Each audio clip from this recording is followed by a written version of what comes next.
Astaghfirullah. Bismillahirrahmanirrahim. Assalamualaikum warahmatullahi wabarakatuh. Alhamdulillah wassalatu wassalamu ala Rasulillah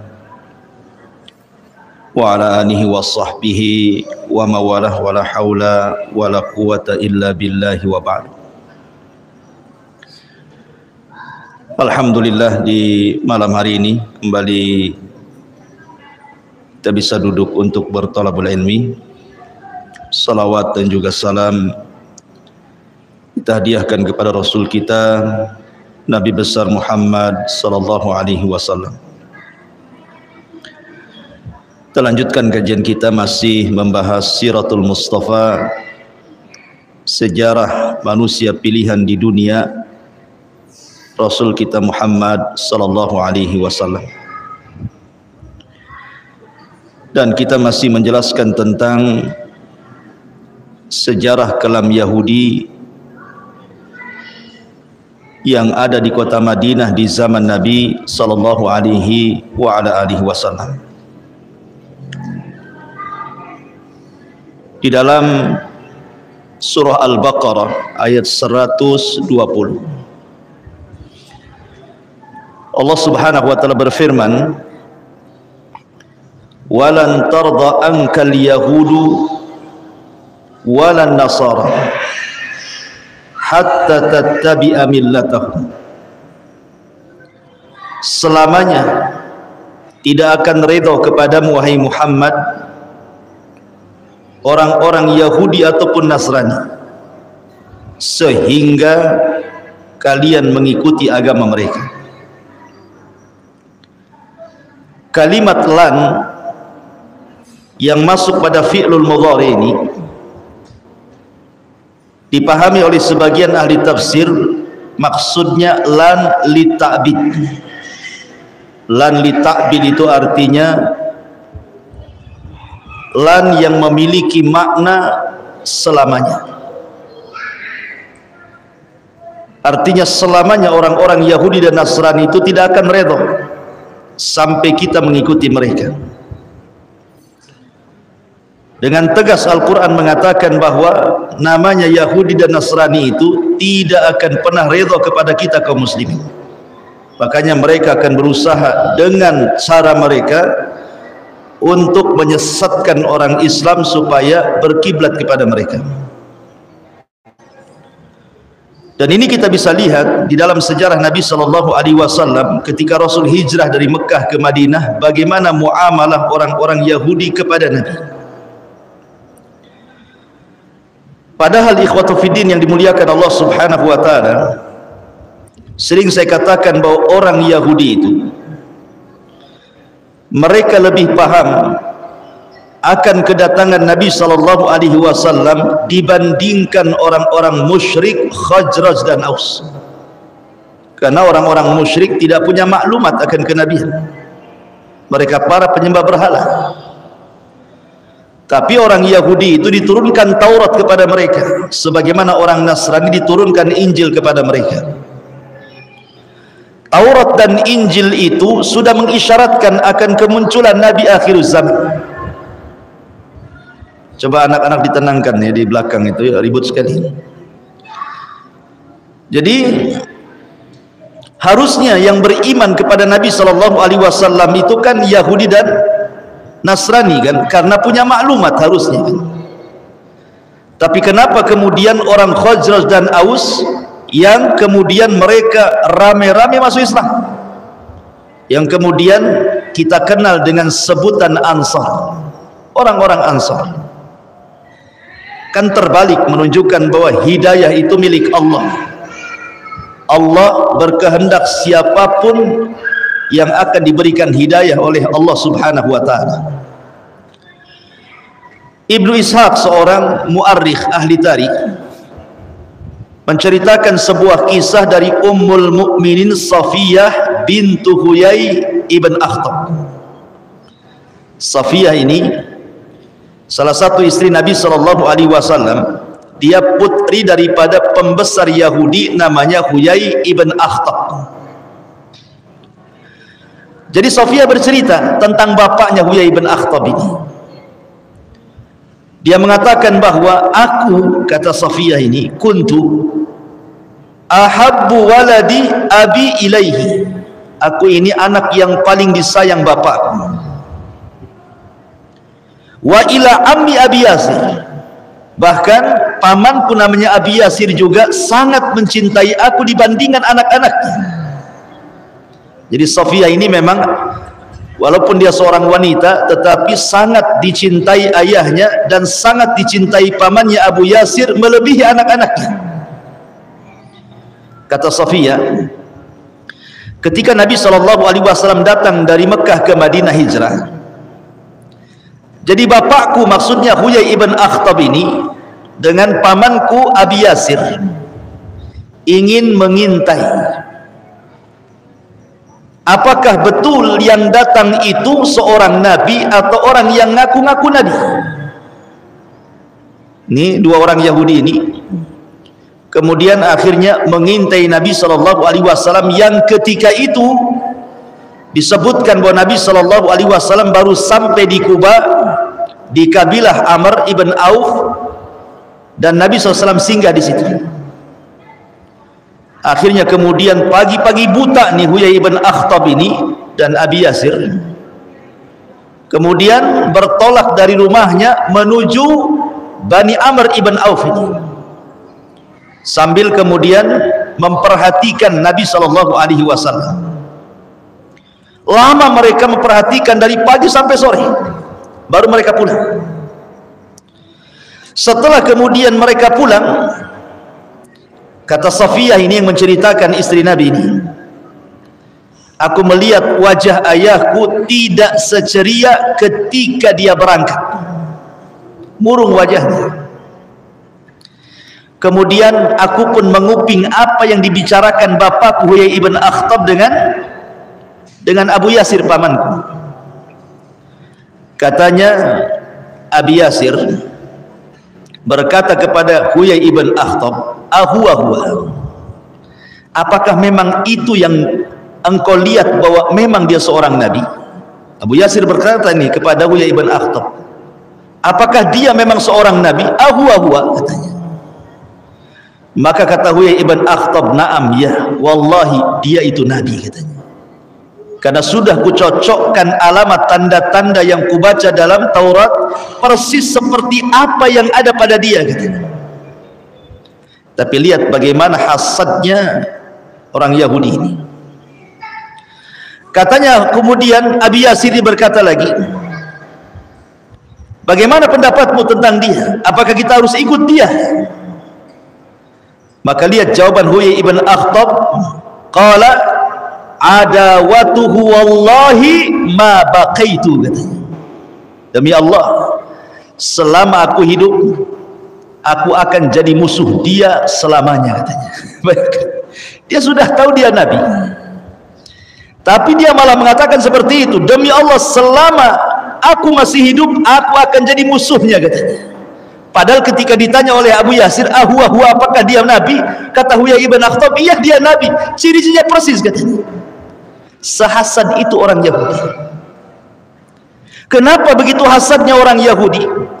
Karena apa yang mereka inginkan, bahwa nabi itu lahir dari lingkungan Yahudi, rupanya pula orang Arab yang selama ini mereka berperang melawan orang Arab. Kok nabi dari musuhnya pula, gitu. Sehingga itulah yang menjadikan Huyai ibn Akhtab tidak terima. Padahal sudah jelas dia nabi, dicocokkan cara ciri-cirinya juga nabi, dan dia itu yakin nabi, tapi dia justru bersumpah akan menjadi musuh selama dia masih hidup. Ngeri orang Yahudi itu. Tahu kebenaran, akan tetapi kemudian dilanggar kebenaran itu. Ma'asyiral muslimin yang dimuliakan Allah Azza wa Jalla. Ditambah-tambah, ketika Nabi SAW sampai di kota Madinah, banyak turun ayat kepada Rasul dari ayat-ayat Al-Quran yang kemudian menyingkap borok-borok orang Yahudi, sehingga kemudian orang-orang Yahudi tidak terima, makin hasad dia. Bukannya kemudian diluruskan itu makin benar, makin hasad. Contoh, Orang Yahudi menganggap Uzair itu anak Tuhan. Wa qalatil yahudu Uzairun ibnullah. Orang-orang Yahudi berkata dalam surah At-Taubah bahwa Uzair itu anak Allah. Datang Rasul dan membantahnya, qul huwallahu ahad. Katakan Allah itu esa. Lam yalid wa lam yulad. Dia tidak melahirkan dan tidak dilahirkan. Rontoklah akidah Yahudi yang mengatakan Uzair itu anak Allah. Kemudian mereka mengatakan nahnu ahibbah ilallah, katanya. Kami ini orang-orang yang dipilih oleh Allah. Kami ini orang-orang pilihan Allah. Itu pengklaiman orang Yahudi dari dulu sampai sekarang ini. Orang Yahudi itu menganggap bahwa mereka itu turunan Allah Azza wa Jalla. Nahnu abna'ullah wa ahibbah. Al-Quran mengatakan seperti itu. Kami ini anak-anak Allah dan kami orang-orang pilihan Allah. Datang Nabi SAW, kemudian turun ayat inna akramakum indallahi atqakum, bahwa Islam itu tidak membeda-bedakan manusia. Mau anda orang Arab, mau anda non-Arab, mau anda Bilal, mau anda Abu Bakar, Islam itu sama. Sementara orang Yahudi mengunggulkan dirinya. Orang Yahudi merasa mereka itu paling unggul. Datang Islam merontokkan tuh akidahnya. Islam itu semua sama. Dalam Islam itu tidak ada yang beda. Mau orang kaya dengan orang miskin, pejabat dengan rakyat, dalam Islam itu pandangannya sama. Kecuali barometernya adalah taqwallahi azza wa jalla, bertakwa kepada Allah subhanahu wa ta'ala. Kemudian orang-orang Yahudi itu taklid buta dengan padri-padri mereka. Apapun yang dikatakan padri mereka, itulah kebenaran. Datang Islam membatalkan taklid buta itu, bahwa kebenaran hanyalah milik Allah dan Rasulnya. Dari sini ma'asyiral muslimin yang dimuliakan Allah subhanahu wa ta'ala, gimana kuping Yahudi tidak panas coba kan? Setiap keyakinannya dirontokkan dengan Al-Quran. Sementara Allah subhanahu wa ta'ala menggambarkan bagaimana orang-orang Yahudi itu kecintaan mereka kepada dunia luar biasa, walaupun mereka miskin. Allah mengatakan dalam Al-Quran, wala tajidannahum ahrasan nasi ala hayatin minal ladzina asyraku yawaddu ahaduhum law yu'ammaru alfasanatin wa ma huwa bimuzahzihi minal azab an yu'ammar wallahu basirum bima ya'malun. Dan sesungguhnya kamu tidak akan mendapati mereka, manusia-manusia yang paling rakus terhadap kehidupan dunia, melebihi mereka, baik orang-orang Yahudi ataupun orang-orang musyrik. Masing-masing mereka ingin agar diberikan umur 1000 tahun, padahal umur panjang itu sekali-kali tidak akan menjauhkan mereka dari azab Allah, dan Allah Maha mengetahui apa yang mereka kerjakan. Jadi orang Yahudi itu ikhwatu fiddin, miskin-miskinnya mereka, maka mereka orang yang paling menyembah dinar dan dirham, dan mereka orang yang paling menyombongkan diri, sehingga orang Yahudi menganggap di luar Yahudi itu seperti binatang. Dan itu disebutkan dalam muktamar-muktamar mereka. Sampai hari ini kita ini dianggap binatang oleh orang-orang Yahudi itu. Tidak ada kimah bahasa Arabnya, tidak ada nilainya di mata mereka. Makanya wajar kalau seandainya di zaman Nabi SAW Yahudi itu su'ul adab, buruk adabnya, baik kepada Allah, baik kepada Rasulullah, baik kepada kalamullah Al-Quranul Karim. Saya akan sebutkan 3 kisah yang berkaitan dengan su'ul adab ini. Kisah yang pertama, bagaimana buruk akhlaknya orang-orang Yahudi itu kepada Allah.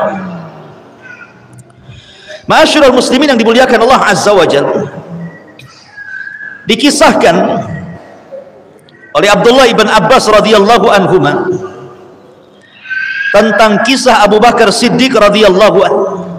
Jadi suatu ketika kata Abdullah ibn Abbas radhiyallahu anhuma, dakhala Abu Bakrin as-Siddiq radhiyallahu an baita al-midras.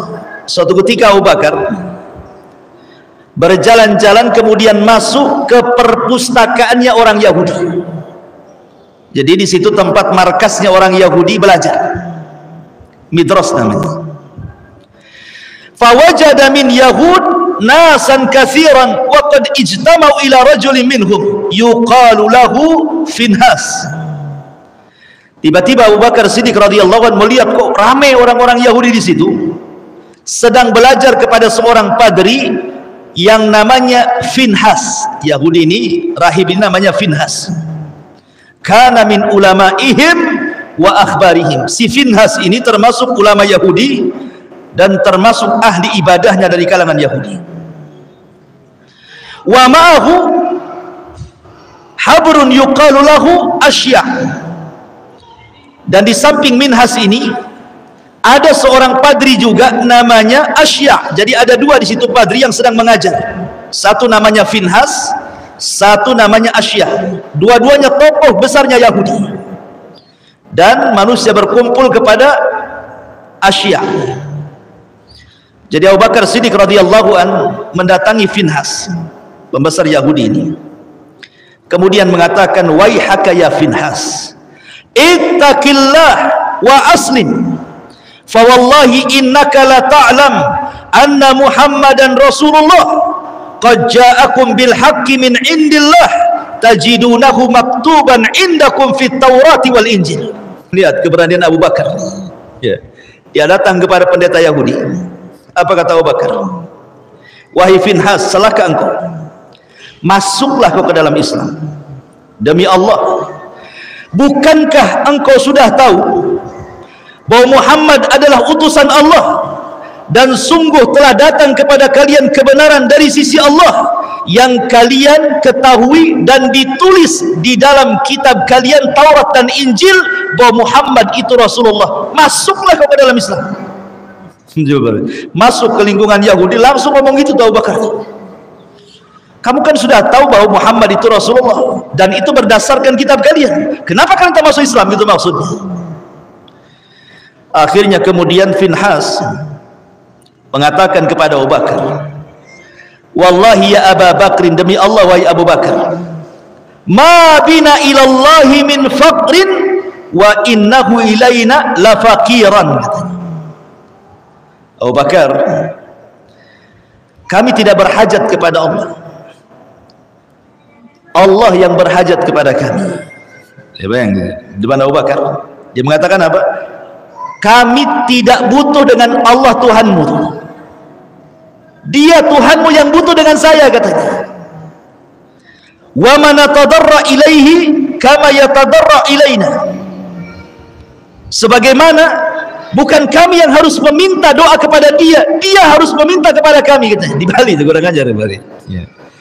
Allah dihina sama orang Yahudi. Akhirnya kemudian orang Yahudi ini ingin membuat syubhat. Kenapa dia sampai ngomong begitu?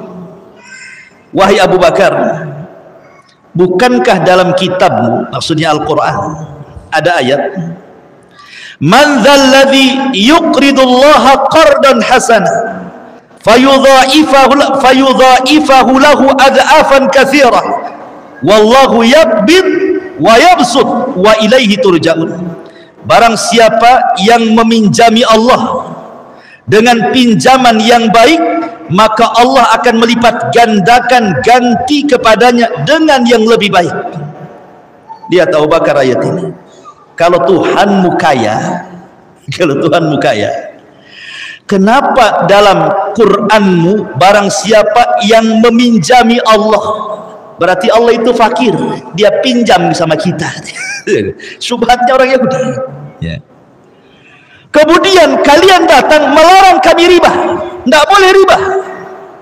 Tapi Tuhanmu berbuat riba, katanya.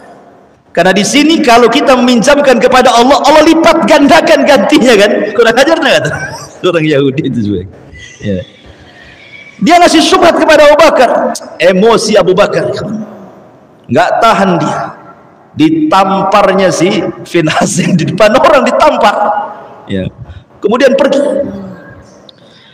Si Finhas ini merasa dilolimi. Apa salah dia? Kenapa dia sampai dipukul?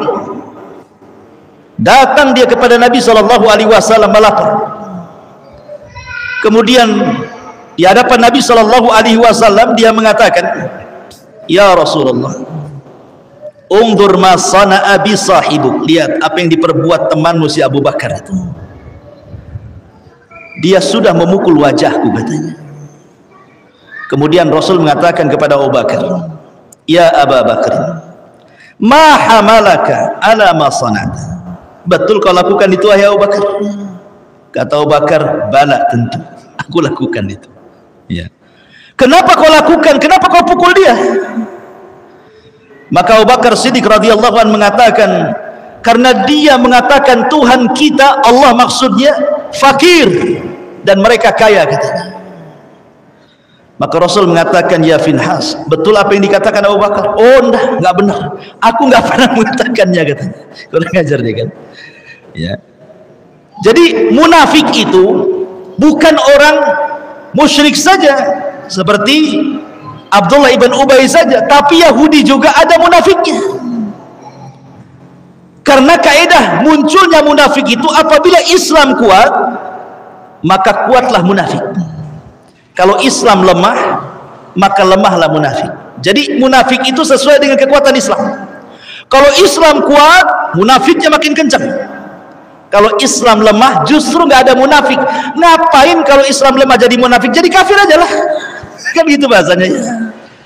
Makanya karena Islam kuat jadi munafik dia. Jadi ada orang Yahudi yang munafik juga. Oh enggak, aku nggak ngomong gitu sama Bakar. Kadzabta ya Abu Bakrin, dusta kau ya Abu Bakar, katanya. Maka kemudian Allah Subhanahu wa taala turunkan ayat karena Abu Bakar, karena masalahnya tidak ada saksi. Sehingga kemudian Abu Bakar tidak bisa membela diri, kan begitu. Tapi ucapan Abu Bakar hak, makanya Allah turunkan ayat. Satu ayat untuk si Finhas, satu ayat untuk Abu Bakar. Ya. Satu ayat untuk si Finhas ini turun surah Al-Imran.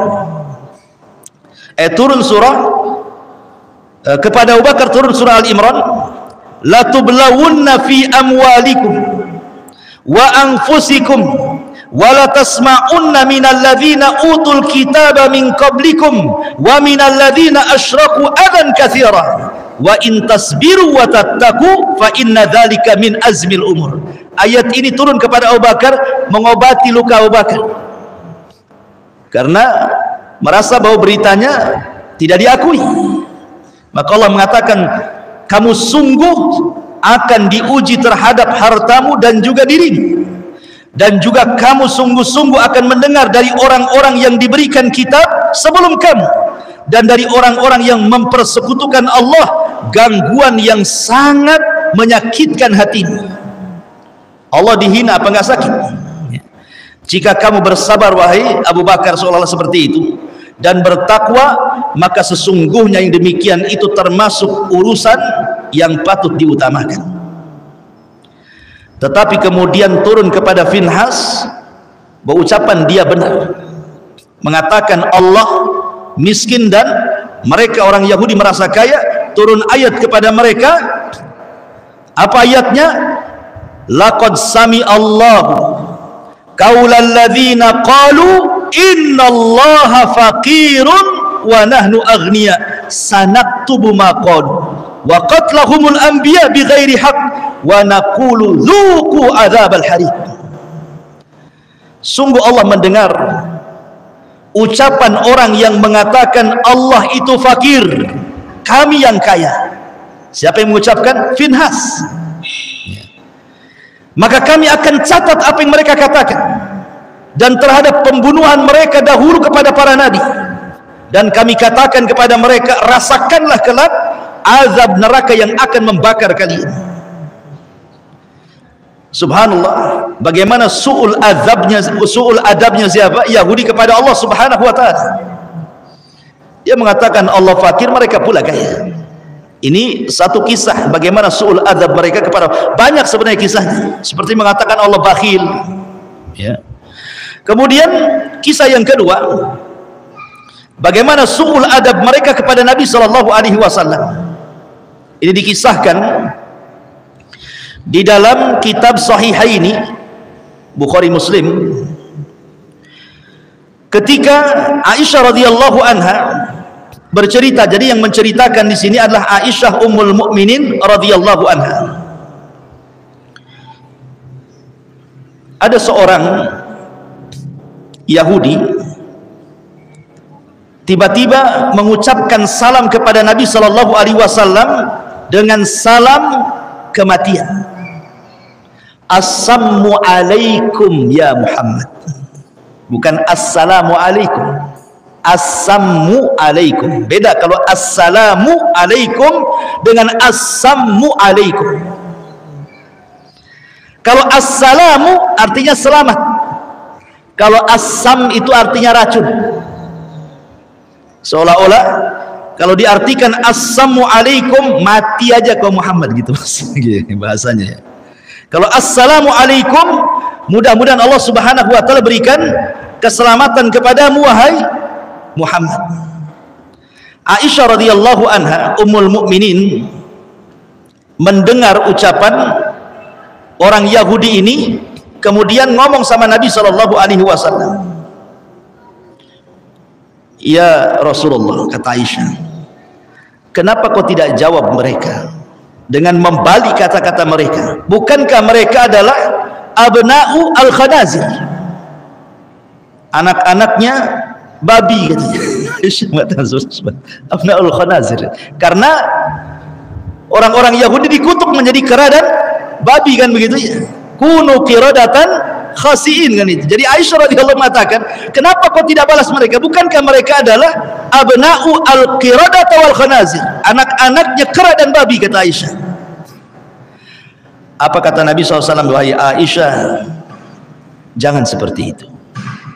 Islam tidak mengajarkan kekotoran bicara. Rasul mengajarkan adab. Jangan dibalas keburukan dengan keburukan, balaslah keburukan dengan kebaikan. Rasul ingin mentarbiah istrinya. Nah, harusnya antum gitu. Kalau istri sudah mulai gibah, antum tegurlah. Janganlah gibah. Jangan pula antum yang mancing. Cemana kondisi tetangga sebelah? Antum pula yang mancing. Antum yang tegur. Sudah. Nggak usah lagi cerita si anu dah. Masak aja. Jadi Aisyah radhiyallahu anha emosi Aisyah. Rasul itu tidak terpengaruh sebenarnya. Mau dicaci maki Rasul sudah biasa. Lebih parah lagi ketika dia berada di Mekah, kan gitu ya. Dikatakan gila, dikatakan tukang sihir, sudah biasa bagi Nabi. Apalagi hanya mengatakan assalamualaikum. Rasul itu tidak dimasukkan ke dalam hati. Dan ini tarbiyah bagi kita, kan. Kalau ada orang-orang yang mengucapkan kalimat buruk kepada kita, tidak perlu masuk ke dalam hati. Cukup masuk telinga kanan, melesat ke telinga kiri. Kalau perlu masuk ke telinga kanan, mental lagi, tidak sempat masuk otak. Jadi tidak sakit kali hati kita ini. Itulah tarbiyah Nabi. Akhirnya Nabi SAW mengatakan, sesungguhnya sudah ku jawab, tetapi dengan sebutan wa'alaikum, kamu saja, gitu maksudnya. Jadi kalau mereka mengatakan mati aja kau Muhammad, kata Rasul wa'alaikum, kau saja yang mati, gitu maksudnya. Tidak perlu ditambah-tambah kalimatnya. Tapi lihat bagaimana su'ul adab di sini, kan. Jelek sekali mereka adabnya kepada Nabi SAW itu. Begitulah su'ul adabnya orang-orang Yahudi. Jadi kalau hari ini kemudian ada orang-orang yang mencela Rasul, menghina Rasul, istihza kepada Rasul, su'ul adab kepada Rasul, dengan mengatakan khamar minuman nabilah, kata subhanallah, na'udzubillah. Ma'asyiral muslimin yang dimuliakan Allah Azza wa Jalla. Kemudian yang ketiga, bagaimana su'ul adab mereka terhadap Al-Quran, terhadap Al-Quranul Karim. Ketika orang-orang Yahudi datang kepada Nabi SAW bertanya soal ruh, apa itu ruh? Maka Nabi terdiam, karena Nabi tidak punya jawaban. Nabi tidak boleh menjawab dengan hawa nafsunya. Nabi itu harus menjawab dengan wahyu yang diwahyukan kepadanya. Wa ma yantiqu anil hawa in huwa illa wahyun yuha. Rasul itu tidak pernah mengucapkan dengan hawa nafsunya, pasti setiap ucapannya wahyu yang Allah wahyukan kepadanya. Karena Allah yang mengatakan, "Lau taqawwala alaina ba'dal aqawil la akhadna minhu bil yamin thumma laqata'na minhul watin." Muhammad, kalau engkau berani, kata Allah, mengucapkan sebuah pendapat yang tidak bersumber dariku, kata Allah, ku tarik tangan kananmu, ku potong urat nadimu. Jadi Allah mengancam, ya, tidak boleh Rasul mereka-reka yang Allah tidak katakan. Makanya Rasul diam saja karena tidak tahu jawabannya. Maka turunlah ayat, wa yas'alunaka 'anir ruh qulir ruhu min amri rabbi wa ma utitum minal ilmi illa qalila. Mereka bertanya-tanya kepada wahai Muhammad soal ruh. Katakan ruh itu urusan Rabbku, dan tidaklah kalian diberikan ilmu kecuali sedikit. Yang ingin saya bahas adalah wa ma utitum minal ilmi illa qalila. Tidaklah kalian diberikan ilmu oleh Allah kecuali sedikit. Ketika orang Yahudi mendengar ayat ini, tidaklah kalian diberikan ilmu kecuali sedikit, datang dia kepada Nabi, wahai Muhammad, kalimat itu untuk kalian atau untuk kami? Wa ma utitum minal ilmi illa qalila, itu maksudnya khitabnya untuk kalian orang Islam atau untuk kami orang Yahudi? Kata Nabi SAW, kullan, semuanya kena. Mau kami orang Islam, mau kalian orang Yahudi, tidaklah Allah memberikan ilmu kecuali sedikit. Mulai mereka membuat syubhat, kemudian mengatakan, ya Muhammad, bukankah dalam kitab maksudnya Al-Quran, ya, ada kalimat bahwa telah diturunkan Taurat dan juga Injil fiha tibyanan likulli syai', bahwa Taurat dan Injil itu sebagai penjelas terhadap segala sesuatu. Kalau memang Taurat dan Injil yang disebutkan dalam Qur'anmu itu menjelaskan segala sesuatu sebagai penjelas segala sesuatu, kenapa pula kemudian Allah mengatakan kalian tidak diberikan ilmu kecuali sedikit? Ini kan kontradiktif dengan ayat ini. Katanya sedikit, tapi Taurat dijelaskan dalam Al-Quran sebagai penjelas segala sesuatu.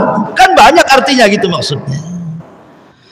Maka Rasulullah SAW mengatakan, menjawab, hiya fi ilmillah qalilun wa qad atakum ma in alimtum bihi in tafa'tum fa anzalallah walau annama fil ardi min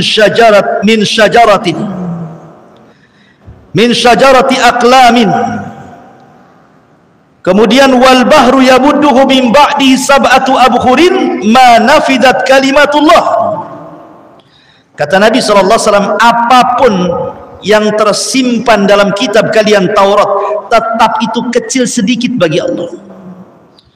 Kemudian Allah turunkan, seandainya seluruh bumi ini ditanam pohon, kemudian pohon itu menjadi pena dan 7 lautan menjadi tintanya, kata Allah, kalimat-kalimat Allah tidak akan putus, saking banyaknya, ya. Jadi lihat bagaimana su'ul adab mereka terhadap Al-Quran. Mereka mau itu membantah saja, mengadu-adukan satu ayat dengan yang lainnya. Itulah ciri khasnya Yahudi, su'ul adab, buruk adab kepada Allah, buruk adab kepada Rasulullah, dan buruk adab kepada Al-Quranul Karim. Maka siapapun yang tidak punya adab kepada Allah, kepada Rasul dan Al-Quran, maka tidak ubahnya kalian dengan orang-orang Yahudi. Karena itulah ciri mereka orang Yahudi, tidak punya akhlak terhadap Allah, terhadap Rasul, dan terhadap Al-Quranul Karim. Ma'asyiral muslimin yang dimuliakan Allah Subhanahu wa ta'ala. Kemudian kalau kita melihat beberapa perangai orang Yahudi, orang Yahudi ini ikhwatu fiddin, di antara perangai yang buruk adalah mereka tidak suka persatuan kaum muslimin. Karena kan semakin banyak masalahnya orang yang masuk Islam di kota Madinah itu makin banyak, sesaklah itu dadanya Yahudi itu. Sehingga kemudian dikisahkan nih satu kisah. Jadi ada seseorang Yahudi yang mengutus untuk mengadu domba orang-orang Khazraj dan Aus yang sudah masuk Islam. Jadi mereka itu sudah jadi sahabat Nabi SAW. Bayangkan Khazraj dan Aus itu perang 120 tahun. Perang aja itu Khazraj dan Aus itu. Sampai datang Rasul dari Mekah hijrah ke Madinah, kemudian disatukan dua kabilah itu, jadilah satu nama Ansar. Pada dua kabilah itu 120 tahun itu perang, bayangkan. Tidak berhenti-henti perang itu. Yang mampu mendamaikannya Nabi SAW. Jadi ada seorang namanya Syath ibn Qais al-Yahudi. Syath ibn Qais al-Yahudi. Ini orang yang paling hasad, yang paling jahat dari orang Yahudi. Si Syath ini, Ibn Qais al-Yahudi, karena dia adalah pembesar kekufuran, pembesarnya Yahudi. Jadi suatu ketika marra yauman ala nafarin minal ansar minal ausi wal khazraj fi majlisin yatahaddatsun. Lewatlah si Syath ini, Ibn Qais ini, ke tempat yang dulu, tempat itu adalah tempat di mana orang Khazraj dan Aus itu suka musuh-musuhan. Dilihatnya kok mereka damai sekarang, kok mereka akur gitu kan. Akhirnya hasad, tidak terima dia. Kok bisa Khazraj dan Aus bisa akur nih? Akan kubuat mereka perang, katanya. Caranya gimana? Akhirnya dia utus satu orang penyair yang ahli syair, ya. Diutus untuk datang ke majelis itu. Apa kata Syath ibn Qais kepada penyair ini? Aku akan bayar kamu. Kau datang kepada majelisnya Khazraj dan Aus yang sedang bermesraan itu, katakan kepada mereka syair-syair perang yang pernah mereka kumandangkan dulu, supaya diingatkan dengan syair-syair dulu. Ingat, syair itu sama dengan media di zaman sekarang, sama dengan TV, sama dengan YouTube, sama dengan radio. Itu syair itu gunanya zaman dulu tuh. Kalau mau menyebarkan berita paling mudah dengan syair. Dan syair itu bisa membuat orang menangis, bisa membuat orang pingsan, bisa membuat orang dendam, bisa membuat orang marah, bisa buat orang perang. Itu syair itu. Ya, syair itu luar biasa. Orang sedih aja bisa ketawa dengan syair. Orang tertawa bisa sedih gitu.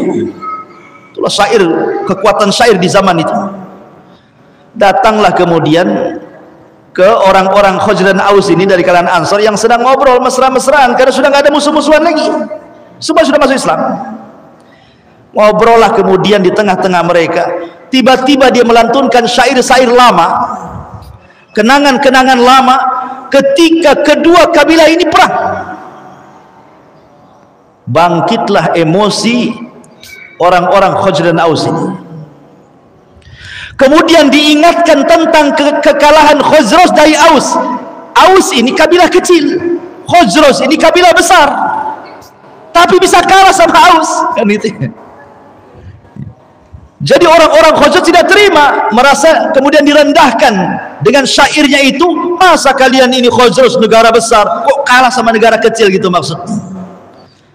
Emosi, akhirnya terbangkitkan emosi kedua kabilah ini. Mau perang, ambil pedang tuh, udah mau perang tuh, bayangkan. Sampailah kabar ini kepada Nabi SAW.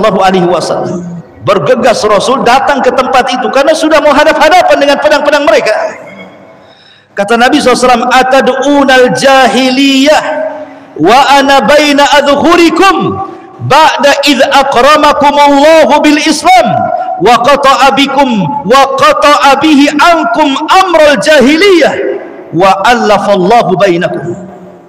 Kata Nabi SAW, apakah kalian akan mengembalikan tradisi jahiliyah sementara aku di hadapan kalian? Allah sudah muliakan kalian dengan Islam, dan Allah sudah putuskan tradisi-tradisi jahiliyah yang jahat itu. Bahkan Allah sudah lembutkan kalian. Kemudian Rasul terus menasihati sampai akhirnya mereka melempar pedang-pedang mereka. Fabakau, mereka pun menangis semuanya, saling salaman, saling berpeluk. Kemudian Nabi SAW ikut menangis. Turunlah ayat surah Al-Imran ayat 99. Qul ya ahlal kitab lima tasudduna an sabilillah man amana tabqunaha iwaja wa antum syuhada wa mallahu bighafilin amma ta'malun.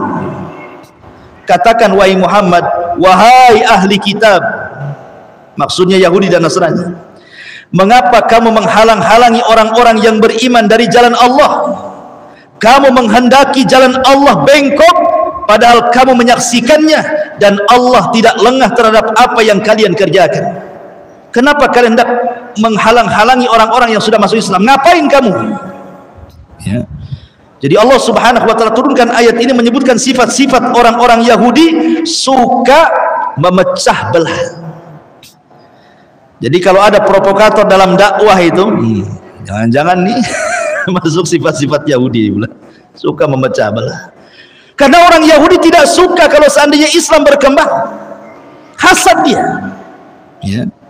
Ma'asyiral muslimin yang dimuliakan Allah Subhanahu wa taala.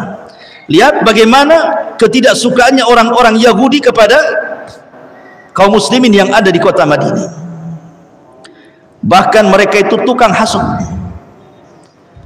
Tukang hasud, bahkan mereka melecehkan kehormatan seorang wanita muslimah pula.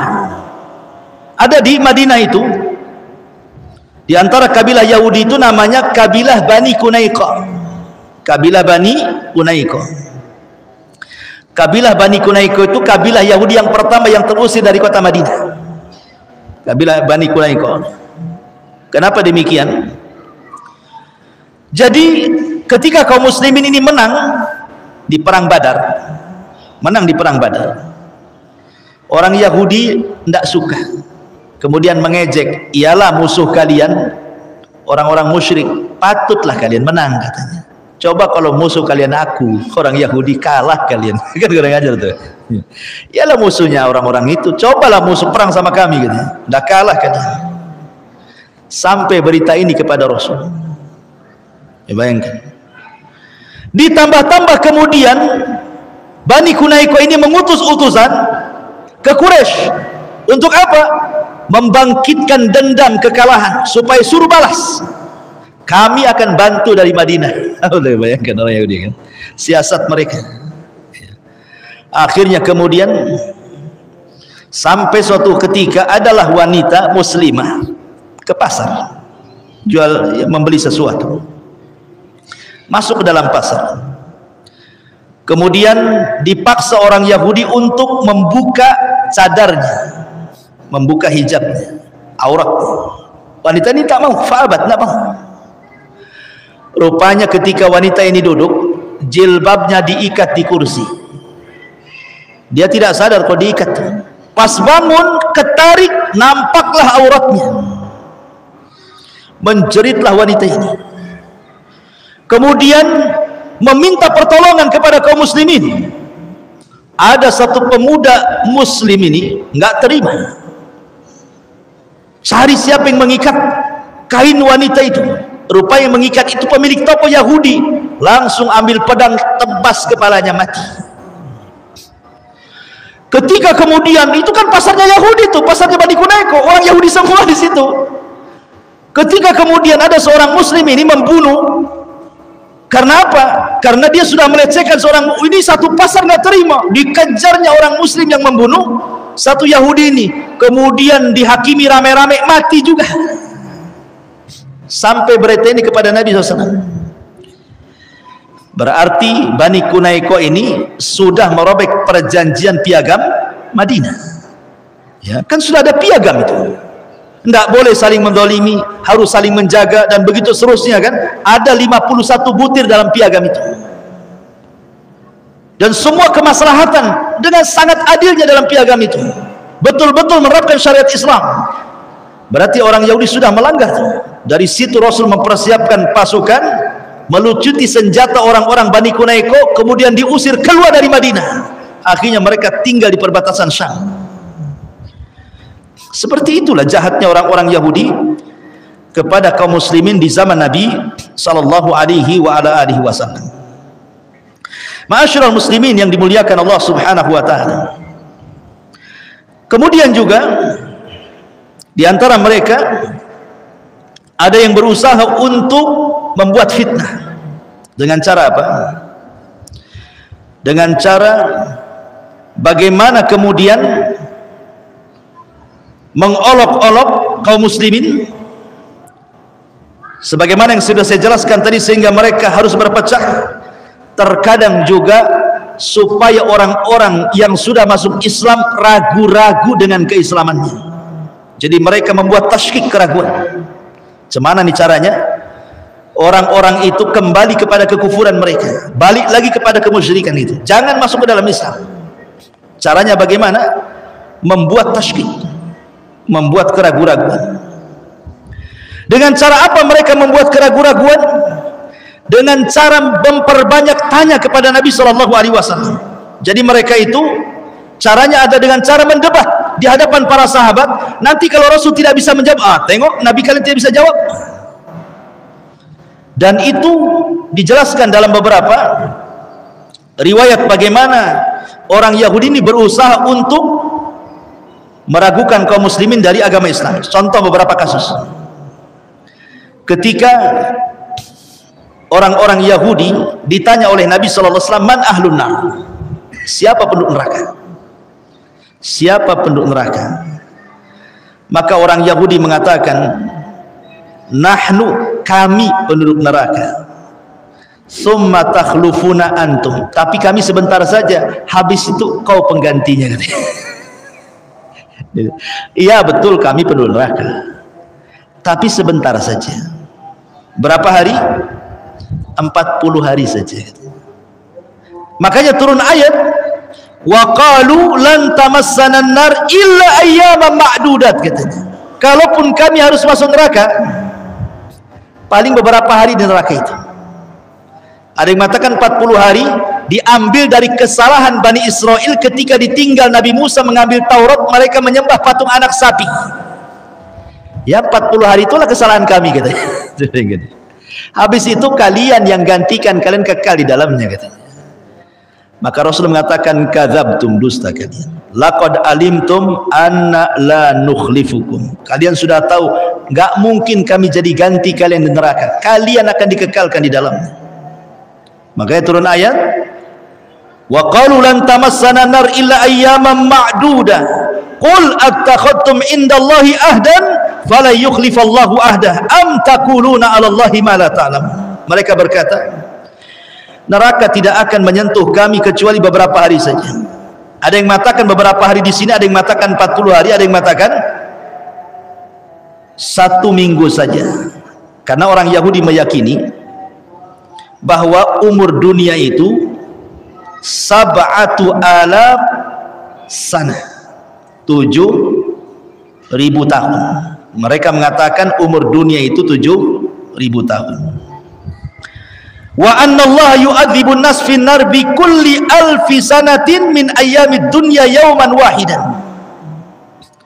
Dan Allah akan mengazab manusia di neraka setiap 1000 tahun, ya, dengan kehidupan dunia, maka akan dikecualikan 1 hari. Jadi kalau 7 kali berarti 7 hari saja, itu yang 1 hari milik kami, katanya. Kami tidak akan diazab 7 hari. Itu satu riwayat yang mengatakan 40 hari saja. Tapi itu kan angan-angan mereka. Kenapa demikian? Orang-orang Yahudi itu menganggap ke mereka itu ahli jannah. Masalahnya mereka lah yang paling benar, yang paling dicintai Allah, manusia pilihan, dan mereka tidak mungkin dihinakan Allah. Tapi Allah Subhanahu wa taala katakan kepada mereka, "Qul in kanat lakumud daral akhirah indallah khalisatan min dunin nas fatamannawul mauta in kuntum shadiqin." Hei orang-orang Yahudi, seolah-olah begitu. Katakan ya Muhammad, hei orang-orang Yahudi, jika negeri akhirat di sisi Allah khusus untuk kalian, maksudnya kalau kalian mati pasti masuk surga, dan kalaupun masuk neraka hanya beberapa hari saja. Kalau memang kalian merasa menguasai surga, bercita-cita matilah kalian. Harusnya kan kalian bercita-cita mati, kan? Cepat mati, cepat masuk surga, kan begitu? Katakan ya Muhammad kepada mereka, kalau memang negeri akhirat di sisi Allah itu khusus untuk kalian saja, mintalah kematian kepada Allah segera kalian. Kalau kalian benar, supaya cepat mati masuk surga, kan begitu? Tapi apa yang terjadi? wala yatamannawnahu abadan bima qaddamat aydihim wallahu alimun bizzalimin.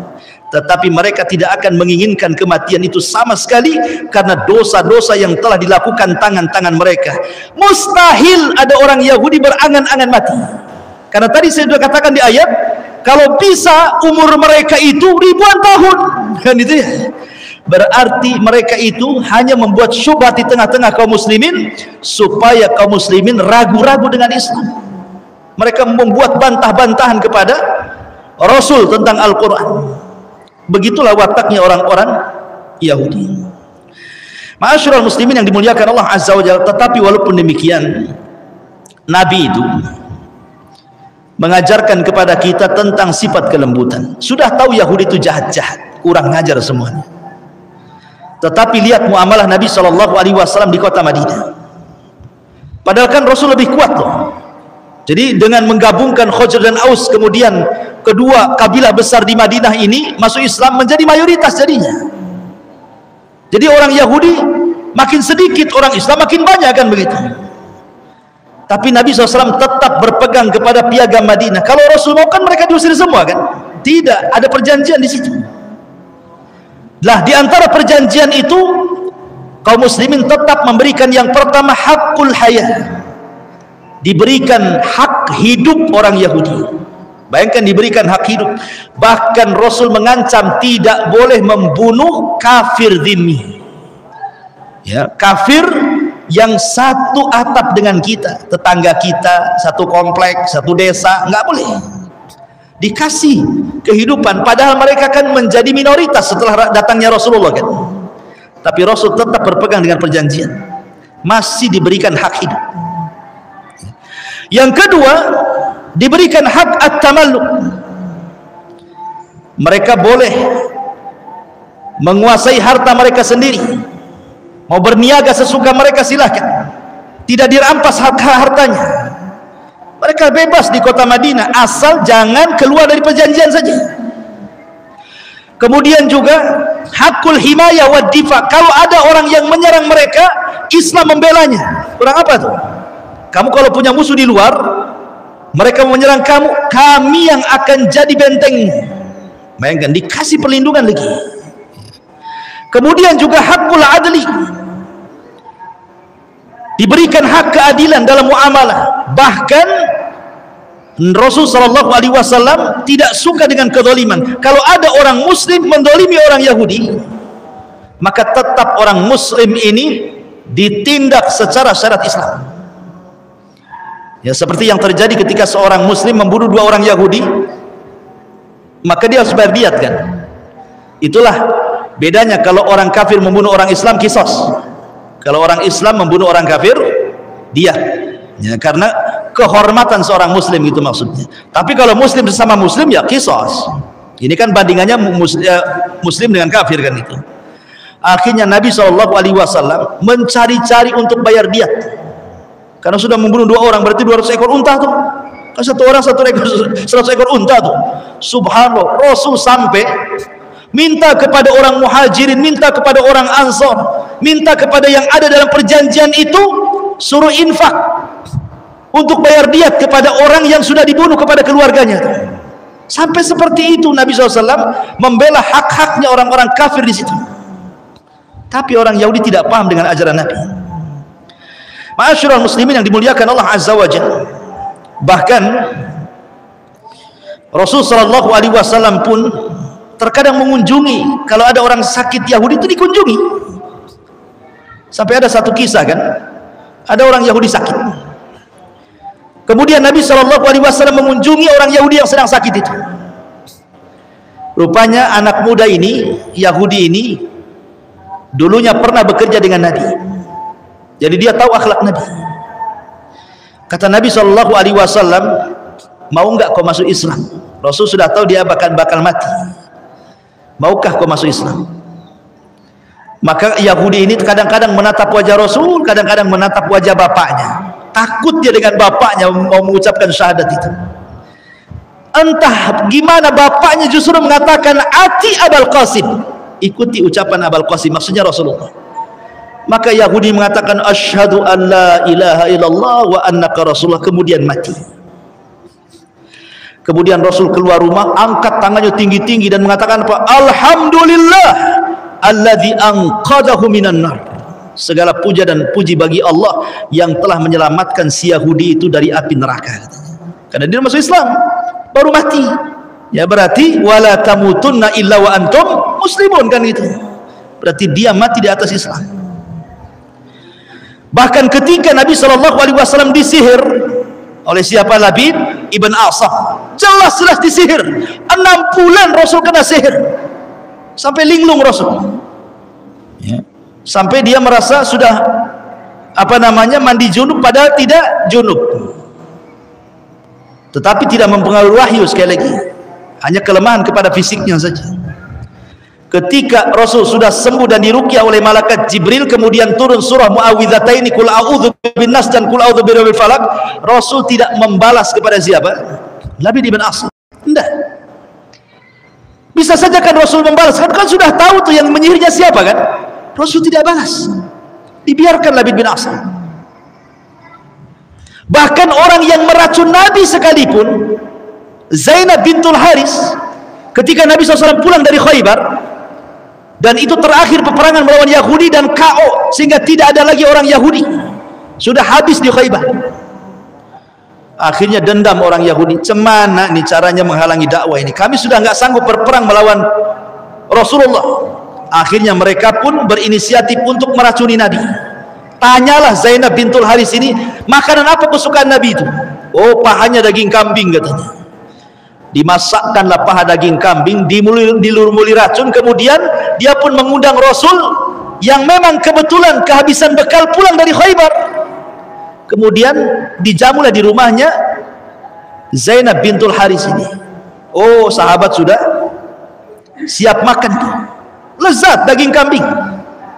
Kemudian Nabi SAW sempat makan dia dan sempat tercicipi racunnya.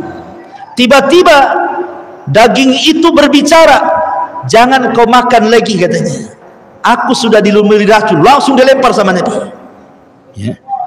Lempar sama Nabi. Kata Rasulullah kepada sahabatnya, jangan ada yang makan, itu makanan dan racunnya semuanya. Rupanya ada satu sahabat Rasul yang ikut termakan racun. Satu sahabat Rasul ikut termakan racun. 1 tahun setelahnya mati. Tapi Nabi SAW tidak mengkisos wanita itu. Selama 1 tahun Rasul tidak mengkisos wanita itu, tidak membalas, maksudnya pada jelas-jelas ngasih racun kan. Rasul membiarkan wanita itu. Baru kemudian Rasul membunuh wanita itu karena kisos setelah kematian sahabatnya. Itu pun setelah 1 tahun tuh, meninggal sahabatnya, berarti kisos karena sudah membunuh. Jadi membunuh karena kisos kepada sahabatnya. Baru oleh Rasul dibunuh tuh Zainab bintul Haris tuh, sebagai kisos karena membunuh sahabat. Itu pun setelah 1 tahun kan. Kalau seandainya sahabat ini selamat gitu ya, tidak mati, tentu tidak ada kisos kan. Menunjukkan bagaimana Nabi SAW bermuamalah dengan orang Yahudi itu seperti itu baiknya. Tetapi orang Yahudi tidak paham dengan akhlaknya Nabi SAW. Ya. Ma'asyiral muslimin yang dimuliakan Allah Azza wa Jalla, dan banyak lagi kisah-kisah tentang muamalah orang-orang Yahudi kepada kaum muslimin dan kepada Nabi di kota Madinah. Wallahu a'lam bishawab. Suara makin serak juga. Mungkin sampai sini saja. Mudah-mudahan ada manfaatnya. Subhanakallahumma bihamdika asyhadu an la ilaha illa anta astaghfiruka wa atubu ilaik. Allahu ta'ala. Assalamualaikum warahmatullahi wabarakatuh.